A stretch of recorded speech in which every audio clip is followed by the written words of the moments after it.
embolia grasa, debido a que esta va a contener lo que son elementos medulares celulares. Bueno, un término que mayormente todos usan es una embolia de médula ósea. Como preguntas tenemos cómo surgió la embolia grasa y de dónde. La embolia grasa surge de una fractura. Por lo general, los huesos largos son los que van a fracturarse, pero también pueden ver incluso embolias grasas que no tengan estructuras óseas y que puedan deberse a un traumatismo, ya sean de tejidos blandos. ¿Qué otros tipos de émbolos pueden llegar a los pulmones? Otros tipos de émbolos que pueden llegar a los pulmones pueden ser los émbolos de aire, pueden ser también una embolia de líquido amniótico, también puede ser émbolos puede ser una endocarditis infecciosa. Acá vemos otra imagen, una macroscopía de un pulmón congestionado. Podemos ver que, bueno, como es un pulmón congestionado, se va a ver un edema de pulmón. Este puede deberse incluso a una insuficiencia ventricular izquierda. ¿Cuál es la apariencia del pulmón y la superficie de corte? Generalmente los pulmones van a ser pesados, van a ser de 2 a 3 veces su peso normal. Incluso van a tener una presencia de un fluido, dice que este fluido va a ser un poco espumoso. Nombre algunas otras causas de la congestión pulmonar aguda.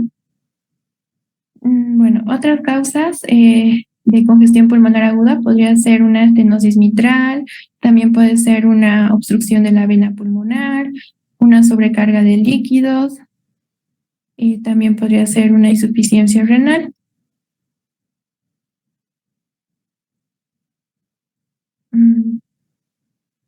Ya. Esta es una microscopía de un pulmón congestionado. En esta podemos observar lo que serían los alvéolos que van a estar congestionados, y también podemos ver acá una microscopía donde podemos ver los macrófagos que van a estar pigmentados. Acá, como podemos ver, de color azul. Y la pregunta dice, nombre algunas otras condiciones en las que vea abundante pigmento de hierro esté presente en los pulmones. Cuando hay un exceso local o sistémico de hierro, va a formar lo que sería la ferritina, va a formar gránulos de hemosiderina. Ya sea cualquier forma de hemorragia pulmonar, incluyendo el tromboembolismo, insuficiencia cardíaca aguda, el síndrome de Gotts-Bauer, hemosiderosis pulmonar, puede resultar en lo que es la acumulación de hierro en el pulmón. Eso sería todo. Muy bien, muchísimas gracias. Seguimos entonces con el otro casito, ¿no?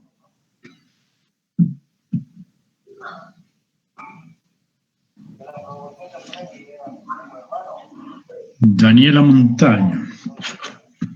Mi hermano mayor también era con Freddy, ¿estaba? Sí, sí. Andrés, igual.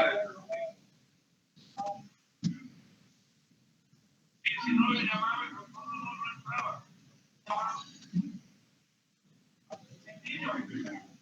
Alison, ¿te toca? Sí, doctor. Estoy intentando presentar.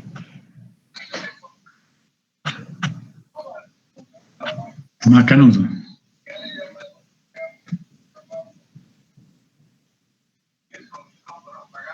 ¿Se ve? Sí, perfecto. Ahí donde dice ocultar, pon ocultar y después presentación. Ok. Ya. Perfecto. Bueno, buenas noches, doctor. Soy la estudiante Alison Tatiana Orellana y voy a exponer enfermedades pulmonares restrictivas. Bueno, una enfermedad pulmonar restrictiva, como su nombre lo dice, es una restricción de la expansión pulmonar lo cual hace que el pulmón no se llene por completo de aire, por lo tanto el volumen de los pulmones estarán reducidos y el paciente puede llegar a tener dificultad respiratoria. Esto lo podemos clasificar en intersticial o trastornos de la pared torácica. Los intersticiales o pulmonares podemos encontrar la sarcoidosis, la neumoconiosis, fibrosis pulmonar idiopática, neumonía por hipersensibilidad, y también los medicamentos pueden llegar a provocar una enfermedad pulmonar restrictiva. Los trastornos de la pared torácica, tenemos los músculos, que podría ser una polio o una miastenia grave, la escoliosis, el síndrome de Guillain-Barré, obesidad mórbida y también las fracturas por el dolor que causaría. Bueno, para entender sobre la patología, vamos a tratar de recordar un poco de los alvéolos y su histología. Bueno, los alvéolos están formados por septos interventriculares, los capilares, y para que haya una buena difusión entre los capilares y los alvéolos, debe haber, la pared alveolar debe ser delgada. Esto para que haya un intercambio de oxígeno y dióxido de carbono. También encontramos los neumocitos tipo 1, que son los más abundantes. Estas son unas células planas, y los neumocitos tipo 2, que son las que producen el surfactante para evitar el colapso pulmonar. También encontramos los macrófagos, que son los que van a defender a los alvéolos de cualquier partícula extraña que llegue a ingresar. Cuando un cuerpo extraño llega a entrar y depositarse en los alvéolos, este provoca una inflamación. Esta inflamación activa a los macrófagos pulmonares, que llegan a fagocitar y a la vez liberan las citocinas, la interleucina 1, 4, 5, 13 y el factor de necrosis tumoral alfa. Estas citocinas activan a los fibroblastos, pero también llaman a neutrófilos y linfocitos a los alvéolos. Cuando hay una inflamación crónica, se activa mayor cantidad de fibroblastos, y esto hace que haya una mayor cantidad de colágeno y puede llegar a ser una fibrosis. Algunos signos y síntomas que se encuentra cuando llega a pasar esto es la disnea, también el uso de músculos accesorios, esto por la respiración superficial que va a tener el paciente, tos seca, dificultad y dolor al querer expectorar, ya que estas no son productores de moco, y también pérdida de peso, pero no intencionada. Viendo el caso que nos dio, habla de un hombre de 62 años con falta de aire, que tiene un inicio gradual de la debilidad y la fatiga, y una pérdida de peso. También se le hizo una radiografía de tórax, donde reveló marcas intersticiales difusas. Ya nos está dando un dato de que probablemente tiene una fibrosis. También negó antecedentes de tabaquismo, exposición a berilio, irradiación, polvo de carbón o asbestos. Vamos a hablar después de todo esto, y habla sobre las pruebas de función pulmonar. Estas pruebas son la capacidad pulmonar total, es la cantidad de aire que el paciente puede meter a los pulmones y sacar de los pulmones. Si tenemos una restricción y el pulmón no se puede expandir de manera correcta, obviamente este va a estar disminuido. También nos dice que hay una disminución de la capacidad de difusión. Esto puede ser por la cantidad de colágeno o que está engrosando los septos, y puede disminuir la difusión de oxígeno y dióxido de carbono, que también nos podría causar una disnea o una dificultad respiratoria. El paciente nos presenta tos seca, se le hizo una prueba de tuberculosis, en la cual salió negativa. La función pulmonar del paciente se va deteriorando progresivamente y requiere oxígeno continuo, y el paciente muere y se le realiza una autopsia. Como no nos da más datos sobre qué podría ser la etiología de este paciente, podríamos decir que es una idiopática por el momento. Acá podemos ver una radiografía de tórax, donde podemos ver un aumento difuso con marcas lineales en las bases de los pulmones. Y esta es una fibrosis pulmonar intersticial difusa. Vamos a hablar de la neumoconiosis. La neumoconiosis es una enfermedad laboral. Esto es porque comprende un grupo de enfermedades fibrosantes crónicas del pulmón que aparecen debido a una exposición crónica a partículas orgánicas e inorgánicas, principalmente es el polvo mineral, y que son inhalados. Las concentraciones de las partículas depende de la composición química o mineralógica. Esto porque hay partículas que son más agresivas, como el sílice y el asbesto. También al tamaño de las partículas, ya que las partículas de mayor tamaño pueden llegar a ser excretados por ayuda de los cilios, pero las de menor tamaño pueden llegar hasta los alvéolos. La forma de la partícula. Esto, como ejemplo, podemos mencionar al amianto, que son anfiboles y tienen una forma recta y tienen una mayor probabilidad de ingresar en forma directa a todo el árbol respiratorio y depositarse a nivel de los alvéolos. Aquí hablamos un poco del mecanismo. Se refiere a que el polvo inhalado, las partículas inhaladas llegan a los conductos respiratorios o alvéolos, donde los macrófagos alveolares los fagocitan, pero estos igual liberan factores quimiotácticos, y atraen a más macrófagos, monocitos y neutrófilos. Estos liberan proteasas y oxidantes que dañan el parénquima y el tejido conectivo, lo cual provoca una mayor proliferación de fibroblastos y depósitos de colágeno. Y otra vez podríamos llegar a una fibrosis del pulmón. Acá podemos hablar sobre el polvo de carbón, que acá nos indica que nos puede causar enfermedades como la antracosis, máculas, fibrosis masiva progresiva y síndrome de Kaplan. Las partículas de carbón se caracterizan por máculas de carbón y nódulos de carbón, y la afección es más intensa en los lóbulos inferiores y zonas superiores del lóbulo inferior. Esa es una característica. También podemos hablar de la silicosis por sílice.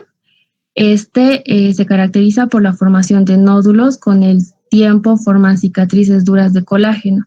La silicosis es una enfermedad profesional.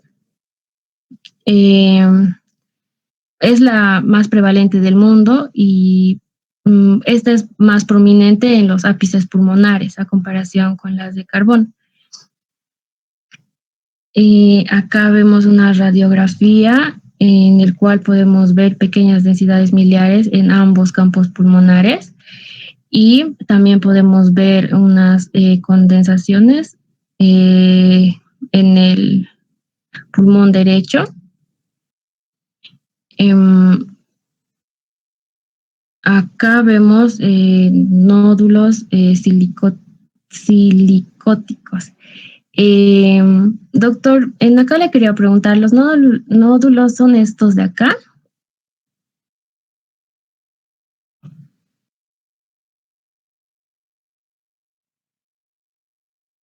¿Qué me dices? ¿Los nódulos silicóticos son estos de acá? Sí, todo este nódulo es el nódulo silicótico con fibrosis nodular, ¿no? Hialina. Una acumulación de tejido fibrocolagenoso hialino con poca celularidad. Sí, todo eso es el nódulo. Está bien. ¿Ok? Ok, gracias, doctor. Después vamos a hablar del amianto. Bueno, este es también llamado asbesto. Es el nombre de un grupo de minerales compuestos de silicatos de cadena doble que forman fibras. Estas se presentan de dos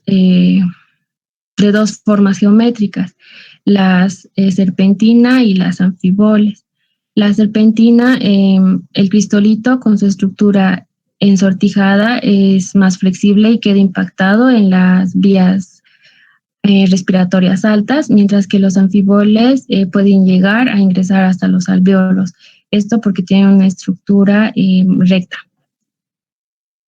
El depósito de las fibras pueden provocar una fagocitosis por los macrófagos que activan los inflamosomas. Estos liberan factores proinflamatorios y también mediadores fibrogénicos. La inflamación pulmonar es generalizada, intersticial es generalizada y provoca una fibrosis intersticial que igual llega a restringir la capacidad de distensión del pulmón. Una de sus características de la asbestosis es la presencia de cuerpos de asbestos y la ausencia de grandes nódulos. También se ve más afectados los lóbulos medios y superiores. Acá podemos ver el engrosamiento de la pleura y una fibrosis pulmonar intersticial. Acá nos muestra un cuerpo de asbestos.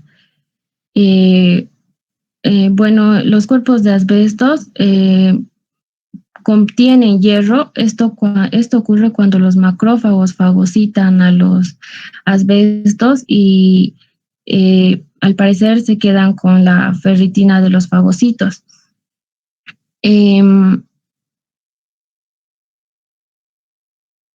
Acá también vemos otro cuerpo de asbestos.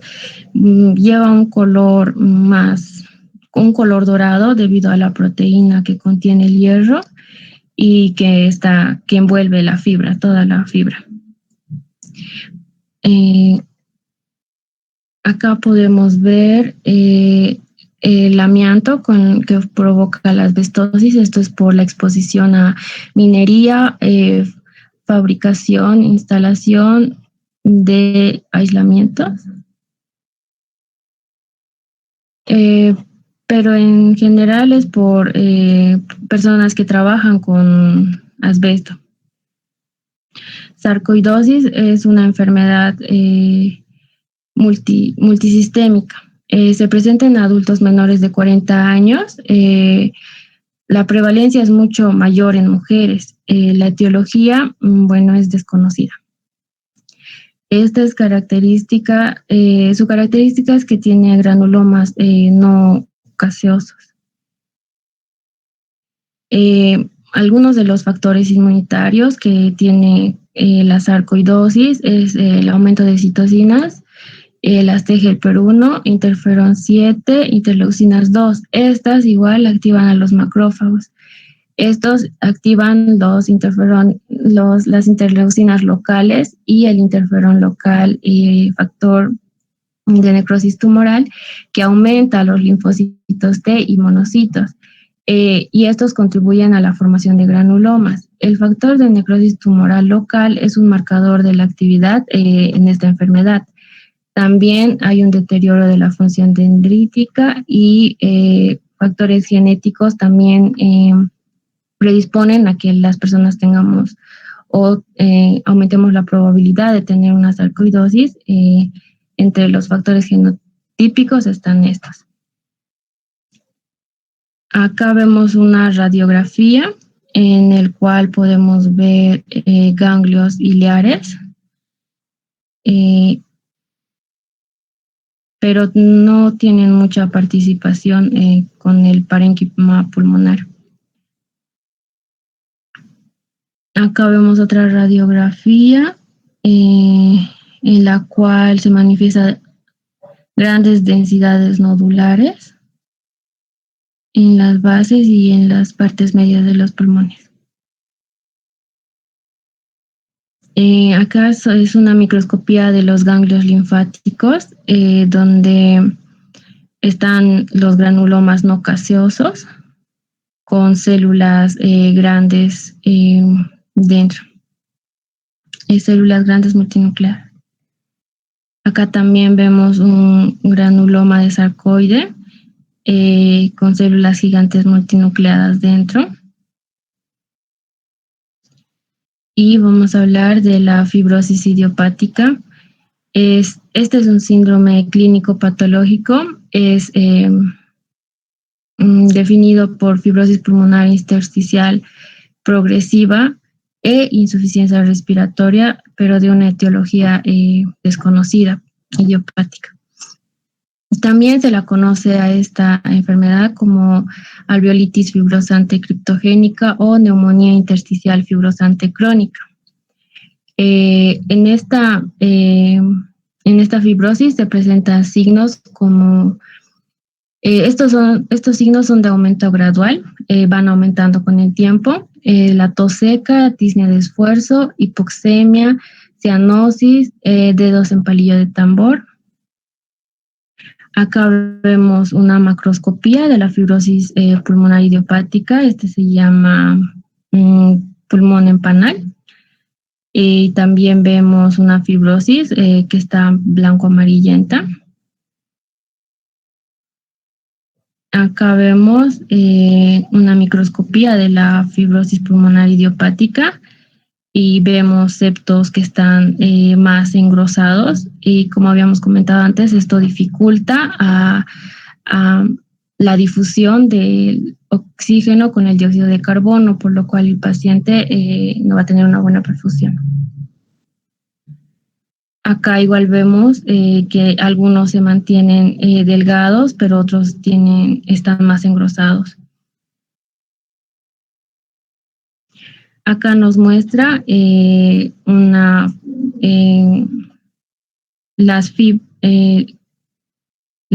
fibrosis que está teñida con azul, o sea, podemos ver la cantidad de colágeno que se está depositando, y acá una célula, los neumocitos que están rodeando los alvéolos. Neumonitis por hipersensibilidad se denomina también alveolitis alérgica extrínseca. Bueno, este se produce igual por inhalación de polvos orgánicos, pero más de pelos de animales, plumas de aves o aerosoles, a comparación con las otras que eran más partículas minerales. Los trastornos del mecanismo inmunitario pulmonar causados por la exposición intensa a prolongados antígenos orgánicos inhalados hacen que haya una sensibilidad anómala en los pulmones. Esta sensibilidad provoca cambios anatomopatológicos que afectan las paredes alveolares. Los mecanismos inmunitarios que causan esto es por el aumento de quimiosinas proinflamatorias, también los anticuerpos específicos y la presencia de complemento e inmunoglobulinas dentro de las paredes. Granulomas no calcificantes mediadas por los linfocitos T4. Todo esto ayuda con los cambios anatomopatológicos que afectan las paredes alveolares. Bueno, acá encontré esto del pulmón del granjero, que es causada por el heno húmedo recién cortado, paja o planta o moho. Esto es por la exposición crónica. Igual el pulmón de criador de palomas es por proteínas de suero o plumas de aves inhaladas. Y el pulmón del humidificador, que son por bacterias termófilas. Voy a mencionar algunos síndromes, como el síndrome de Goodpauster, que es una enfermedad inmune producida por los anticuerpos dirigidos contra la cadena alfa-3 de colágeno tipo 4. Estos están presentes en la membrana basal del pulmón y del riñón. Por lo tanto, los anticuerpos anti-GBM circulantes se unen a la membrana basal y fijan el complemento, lo cual desencadena una respuesta inflamatoria que causa una glomerulonefritis o capilaritis pulmonar.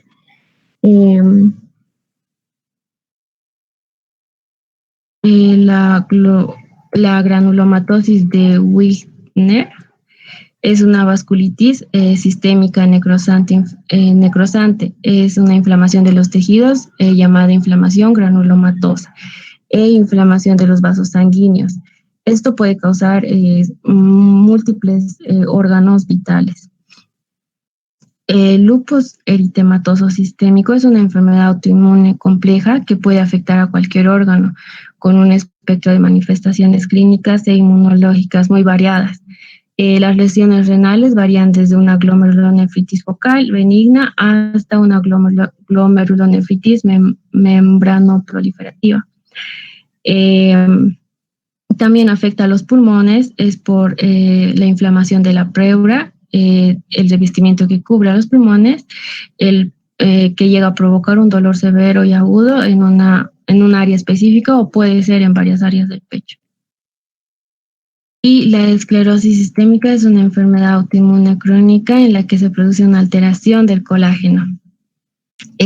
También junto con las proteínas que dan soporte a los órganos y tejidos del organismo, provoca que la piel se esclerose o el tejido, es decir, se endurezca, y puede provocar una fibrosis excesiva de la piel y afecciones de diversos órganos como el corazón, los pulmones y el riñón. Bueno, eso sería todo.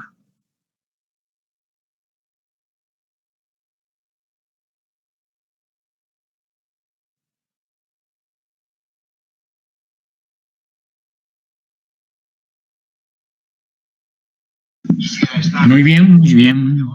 Lo hice rápido para que... Perdón, muy bien, sí. Hemos terminado a tiempo, de tal modo que puedo ya convocar al tercer grupo. Sí, doctor. Bueno, no se olviden que el domingo próximo, a las 10, otra vez va a lanzarse unas 10 preguntas sobre el capítulo de cardiovascular, ¿ya? Para digamos, convalidar la primera parte, el primer examen, ponderarlo y poner una nota de ese capítulo. Porque hay muchas malas notas y hay también muchos que han tenido demasiado tiempo de retraso. Hay gente que se ha retrasado 16 minutos, 15 minutos, 10 minutos. ¿Ya? Entonces, bueno, como una experiencia inicial está bien, es tolerable, pero para la próxima ya va a ser, les voy a dar un tiempo exacto para el resultado, para resolver el examen, ¿ya? ¿De cuánto tiempo? 10, 12, depende de las preguntas, cuán largas son.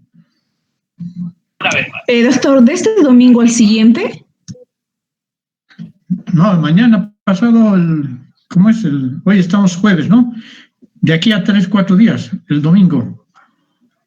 ¿Qué domingo cae? Domingo 9. 9. Mayo, domingo 9. ¿No? Doctor, una pregunta. También sobre cardiovascular. ¿A la misma hora, a las 10, 9 de la mañana? A las 10, sí. A la misma hora van a ser. Porque en las preguntas de histología lanzo a las 11. Doctor, a todos mis grupos de histología y a todos mis grupos de parto especial. A las 10 y a las 11 respectivamente. ¿Ya? A ustedes les toca a las 10. Doctor, había algunas partes en el examen donde decía observar la placa y no les aparecía ninguna imagen. ¿Van a haber placas en este examen o solo va a ser puro texto de caso clínico? No, he seleccionado preguntas que no tengan imagen. ¿Había alguna así? No, no puede ser. Sí, doctor, había. A ver, voy a repasar, voy a revisar. De todos modos, puede haber imágenes, ¿ya? Puede haber imágenes patológicas, macroscópicas o microscópicas, pero en general en los repasos semanales o quincenales, son sin imágenes, pero puede haber imágenes. ¿Ok? Está bien, doctor. Está bien, doctor. Okidoki. Muy bien. Descansaré 10 minutitos y entro con el otro grupo. No se olviden entonces el domingo, ¿ya? Está bien, Sí, doctor. doctor. Gracias. Está bien, doctor, gracias. Chao, chao. Gracias. Un gusto. Hasta luego, doctor. Gracias.